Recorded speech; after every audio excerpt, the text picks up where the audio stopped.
Okay, so in this tutorial we're going to look at using a tool called the Asset Warp tool. We're also going to look at easing. So animating using the Asset Warp tool is a new, different kind of animation. It has certain strengths and weaknesses, but we'll have a look at what they are. Okay, so we've got our symbol, we've got our asset, should I say. We're going to turn it into a graphic symbol. So if we go to Modify, Convert to Symbol, and here you make sure you select Graphic. We'll give it a name.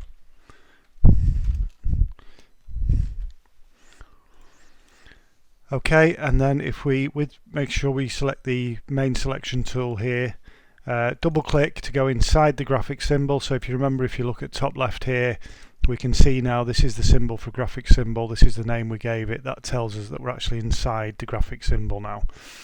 Inside the graphic symbol, we just want to make this, this is grouped at the moment, so we want to make it fully editable. So if we go to Modify and Convert to Bitmap, okay, and then that will enable us to apply the Asset Warp tool to it. So if we select the Asset Warp tool, it's this tool here. It just looks like a little pin. Click on that. Now, very simply now, we can now click. So if I click, it's an initial point. I'm going to click at central point first of all, and you'll see that will create a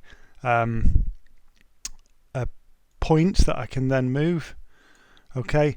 Now at the moment, we've got, you see on the properties panel here where it says warp options, we've got mesh turned off. If I turn mesh on, you'll see that that's created a mesh that covers the whole of the symbol. Okay, so I can now create further points that again are movable points at various key points. So again, a little bit like the cutout animation we've done before. These act like really kind of joints really on the asset. So I'm going to click to create one or two more.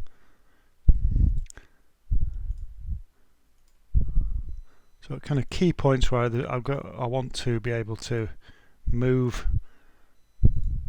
aspects of the asset.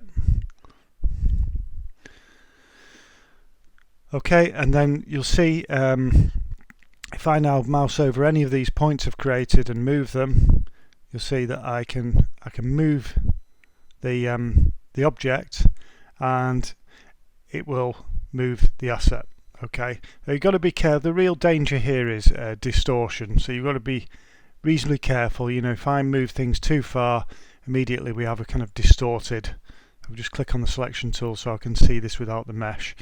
What you might want to do as well, so if I go back and select the Asset Warp tool, you can turn the mesh on and off.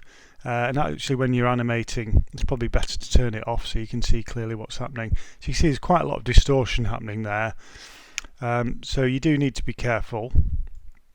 So what we're going to do is we're just going to create a reasonably straightforward kind of pecking animation here.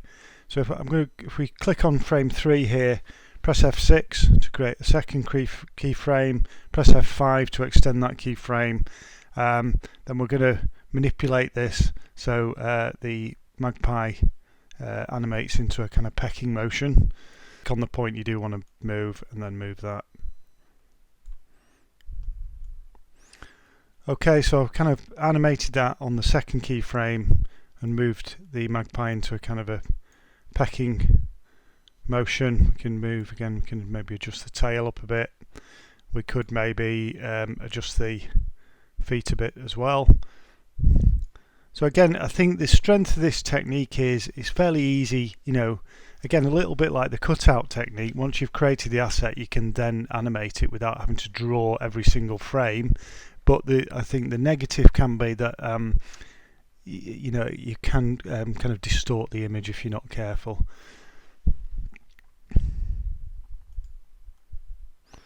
Alright, so we've animated that into a kind of a pecking motion. So we'll just scrub the needle, see how that looks. So it's looking okay. Usually okay. We might want to move this second leg because we're gonna make the magpie move across the stage as well. So we want to kind of simulate a bit of a walking motion as well. See how that looks. Okay, so that's a basic kind of movement.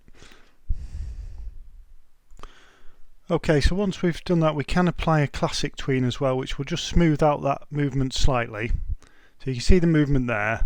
Again, we can test any movement using the timeline player here. If we click on loop here, move you see the markers here, move them so they are above all the frames in the animation, press play, and you'll see that's the movement we've got. If we then shift click across the 2 keyframes to select them, right click and add a classic tween, you see that just slightly smooths out the movement. Yeah, so there's a slight smoothing of the movement there because it's tweening between the 2 keyframes. Okay, so there we have our basic kind of pecking animation. Okay, so that is inside our graphic.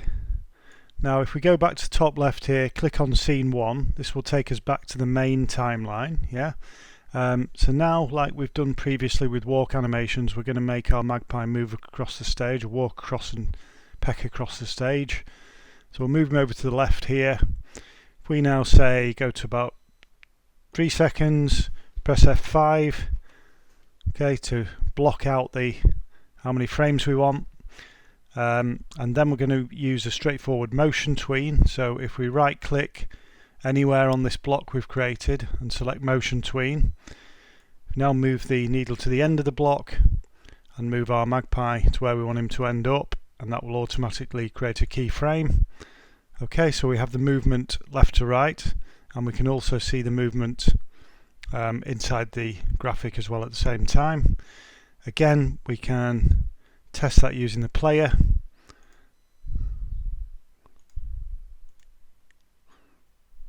Okay, and see how that looks. Again, we can get that to play on a loop as well. Sorry, yeah, let me just move the markers here. So these markers here, again, to span the whole of all the frames. So that determines, you know, what we want the player to play. Make sure loop's turned on and play, and then it will play on a loop. We can see how it's looking. That's not looking too bad. So the final thing I wanted to show you was easing, which is basically the ability to control the speed of the animation, so it's not a constant speed, because most things in the real world don't move at a constant speed. Certainly when an object is starting off, it starts off slowly, speeds up usually, and then as it comes to a stop, it slows down before it comes to a stop. So there is a technique called easing that enables you to do that. Right click on the motion tween itself and select refine motion tween. You'll see that shows a graph. Okay, now this graph represents the speed over time of the object. Okay, so what we want to do is we want him to start off slowly, speed up, and then slow down again. Now the classic kind of shape of graph that represents that is a kind of S shape, a very kind of drawn out S shape.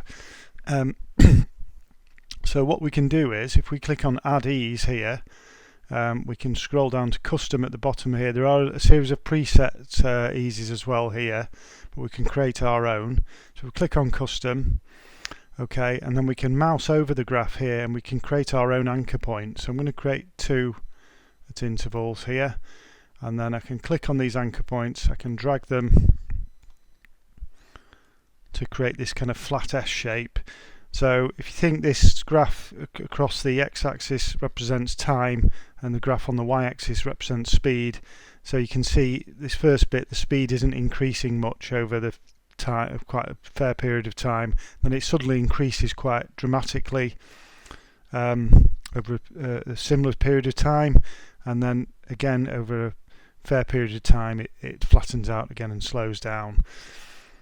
Okay, so we can test this out as we actually adjust it. So if we turn on the loop here again, press play, you'll see that it starts off slowly, speeds up, and then slows down again.